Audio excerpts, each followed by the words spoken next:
Hi friends, அஸ்ஸலாமு அலைக்கும். இன்றைக்கி மம்மா சமையலில் ரொம்ப இன்ட்ரெஸ்டிங்கான வீட்டு குறிப்புகள், கிச்சன் டிப்ஸ் தான் பார்க்க போகிறோம். அதுக்கு முன்னாடி நீங்கள் இப்போ தான் மம்மா சமையல் சேனலை முதல் முறையாக பார்க்குறீங்கன்னா நம்ம சேனலை சப்ஸ்கிரைப் பண்ணிவிட்டு பக்கத்துலேயே இருக்கிற பெல் பட்டனையும் கிளிக் பண்ணி வச்சுக்கோங்க. இன்றைக்கி நாம் இந்த வீடியோவில் பார்க்குற ஃபஸ்ட்டு டிப் என்னென்னா, நம்ம ட்ரெஸ்ஸில் ஒட்டி இருக்கிற பபிள் கம்மை எப்படி ரிமூவ் பண்ணுறதுன்னு தான் பார்க்க போகிறோம். பாருங்கள் எந்த அளவுக்கு ஸ்டிக்கியாக பபிள் கம் ஒட்டியிருக்குன்னு. இதை எப்படி ரிமூவ் பண்ணுறதுன்னு பார்க்கலாம். அதுக்காக நான் ஒரு பெரிய ஐஸ் க்யூப் எடுத்திருக்கேன். இப்போ இந்த ஐஸ் க்யூப்பை ஒட்டி இருக்கிற பபிள் கம் மேலே வச்சுருங்க. ஒரு 10 நிமிஷம் இது அப்படியே இருக்கட்டும். 10 நிமிஷம் கழித்து இதை எடுக்கலாம். இப்போ இந்த பபிள் கம்மை நீங்கள் எடுத்திங்கன்னா மேலாகில் இருக்கிறது ஃபுல்லாக வந்துடும். ஸோ இன்னுமே துணியில் ரொம்ப ஸ்டிக்கியாக ஒட்டிகிட்ருக்கு. ஸோ மறுபடியும் இந்த ஐஸ் க்யூபை ஒரு 5 நிமிஷத்துக்கு இது மேலே வச்சுருங்க.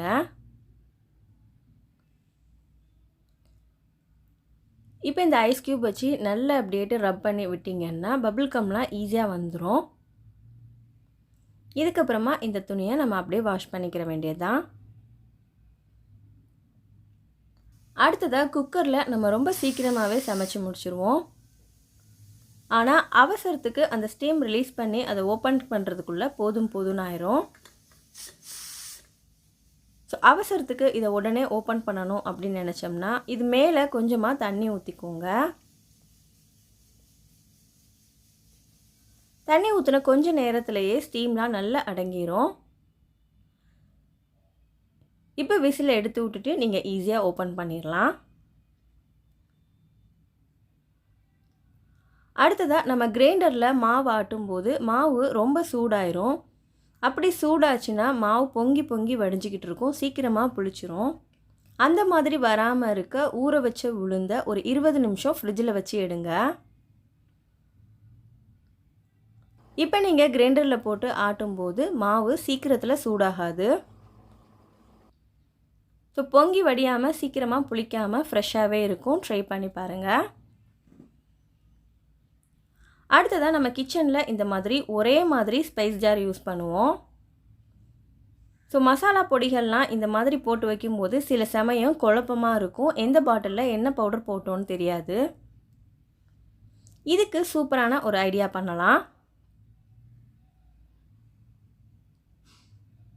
ஸோ நம்ம வாங்கியிருக்கிற மசாலா பாக்கெட்டில் இருந்தே அந்த நேமை கட் பண்ணி எடுத்துக்கலாம்.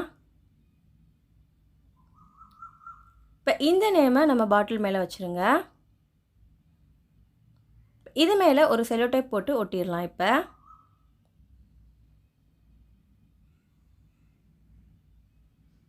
இப்படி நீங்கள் ஒட்டிட்டிங்கன்னா எதில் என்ன பவுடர் இருக்குதுன்னு ஈஸியாக ஐடென்டிஃபை பண்ண முடியும். பார்க்குறதுக்கும் நீட்டாக இருக்கும். இந்த மாதிரி ட்ரை பண்ணி பாருங்கள். அடுத்ததாக அளவில் சின்னதாக இருந்தாலும் ஆரோக்கியத்தில் ரொம்பவே அதிகமாக இருக்கிற காய் அப்படின்னு சொன்னால் இந்த கோவக்காய் தான். இந்த கோவக்காயை வச்சு ஒரு ரெசிபி செய்யலாம். கோவக்காயை இந்த மாதிரி நீளமாக கட் பண்ணி வச்சுக்கோங்க. இப்போ கடாயில் கொஞ்சமாக எண்ணெய் சேர்த்துக்கோங்க. எண்ணெய் சூடானதும் இதோட ஒரு பச்சை மிளகாய், கொஞ்சமாக கருவேப்பிலை சேர்த்துக்கோங்க. இப்போ இதோட நம்ம கட் பண்ணி வச்ச கோவக்காய் சேர்த்துக்கலாம். இதோட தேவையான அளவு உப்பு சேர்த்துக்கோங்க. ஒரு 2 நிமிஷத்துக்கு இதை நல்லா வதக்கணும்.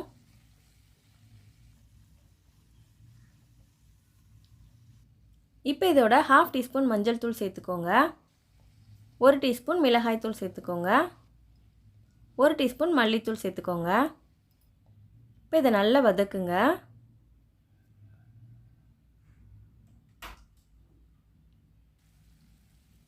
இப்போ இதை மூடி வச்சு ஒரு 5 நிமிஷத்துக்கு வேக வைக்கலாம்.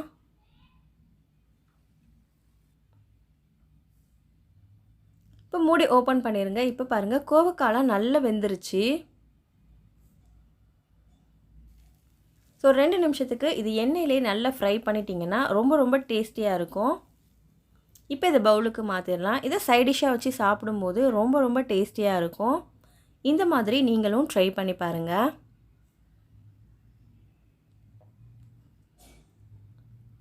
நல்லா வந்துட்டு இருந்த தோசைக்கல் திடீர்னு இப்படி தான் ஒட்டிக்கிட்டு வராமல் மக்கர் பண்ணோம். அந்த மாதிரி இருக்கிற தோசை தவாவை அடுத்த தோசையை ரொம்ப ஈஸியாக சுடுறது எப்படின்னு பார்க்கலாம். ஸோ ஃபஸ்ட்டு ஒட்டி இருக்கிற தோசையை எடுத்துருங்க. இப்போ கல்லில் ஒட்டி இருக்கிற மாவையும் நல்லா சுரண்டி விட்டு எடுத்துடலாம்.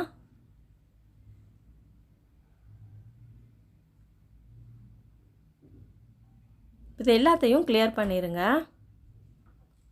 இப்போ இந்த மாதிரி ஒரு முழு வெங்காயம் எடுத்துக்கோங்க. ஸோ இது மேல் பகுதியில் கொஞ்சமாக கட் பண்ணி எடுத்துக்கோங்க. ஸோ இந்த கத்தியை பின்னாடி இந்த மாதிரி மாட்டி வச்சுக்கோங்க. இப்போ தவாவில் கொஞ்சமாக எண்ணெய் ஊற்றிக்கோங்க. இப்போ இந்த வெங்காயத்தை சுற்றி வர நல்லா தேய்ச்சி விட்டுறலாம்.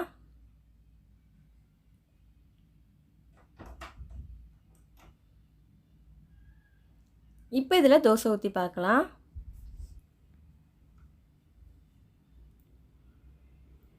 ஸோ தோசை நல்லா பருத்தியாச்சு. கொஞ்சமாக எண்ணெயும் ஊற்றிக்கிடுவோம். இப்போ தோசை வெந்ததும் இதை எடுக்கலாம். பாருங்கள், கொஞ்சம் கூட ஒட்டாமல் ரொம்ப ஈஸியாக எடுக்க வந்துருச்சு. இதே மாதிரியே நீங்கள் அடுத்தடுத்த தோசையும் சுட்டுக்கிறலாம். தோசை சுட்டு முடித்ததும் ஸ்டவ் ஆஃப் பண்ணாலும் தோசைக்கல் நல்லா சூடாகவே இருக்கும். அந்த மாதிரி சூடாக இருக்கிற தோசை தவா மேலே ஒரு கப் மிளகு சேர்த்துக்கோங்க. ஒரு 5 மினிட்ஸ் அப்படியே விட்டுட்டிங்கன்னா மிளகு நல்லா கிறிஸ்பி ஆயிரும். இப்போ அந்த மிளகை மிக்ஸி ஜாரில் சேர்த்துக்கோங்க.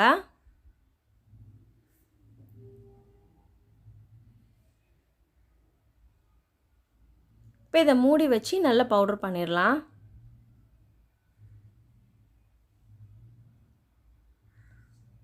இப்போ பாருங்கள், மிளகு நல்ல பவுடர் ஆயிடுச்சு. இப்போ இதை கிளாஸ் ஜாரில் போட்டு ஸ்டோர் பண்ணி வச்சுக்கோங்க. கண்ணாடி பாட்டிலில் மிளகுத்தூள் ஸ்டோர் பண்ணி வைக்கும்போது அதோடைய கலர் சேஞ்சே ஆகாது, காரமும் குறையாது. இந்த மாதிரி வாய் ஒடுக்கமான பாட்டிலில் ஸ்பூன் வச்சு போடும்போது இப்படி கீழே சிந்தும். இப்படி கீழே சிந்தாமல் எப்படி உள்ளே போடுறதுன்னு பார்க்கலாம். அதுக்காக ஒரு க்ளீன் பேப்பர் எடுத்துக்கோங்க. இந்த மாதிரி கோன் ஷேப்பில் மடிச்சுட்டு கீழே கொஞ்சமாக கட் பண்ணி விட்டுக்கோங்க. இப்போ இதை பாட்டிலில் வச்சு மிளகுத்தூள் போடலாம்.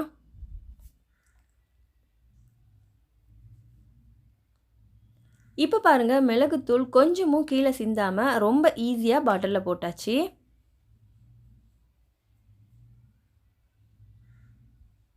இப்போ இதை மூடி வச்சுட்டு நம்ம தேவைப்படும் போதெல்லாம் யூஸ் பண்ணிக்கிறலாம். இந்த மாதிரி நீங்களும் ட்ரை பண்ணி பாருங்கள்.